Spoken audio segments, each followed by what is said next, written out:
Hi hello বন্ধুরা, আমি দুর্গা চলে এলাম রান্না করতে, রান্নার ভিডিও শেয়ার করতে। তো কালকে ভিডিওতে বলেছিলাম যে আমার রান্না করার জায়গাটা অনেক ছোটো।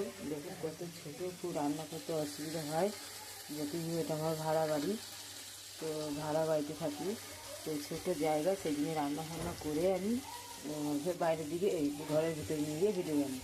তো আজকে রান্না কী হচ্ছে, এই দেখো মাছ আর আলু, আর কিছু করবো না।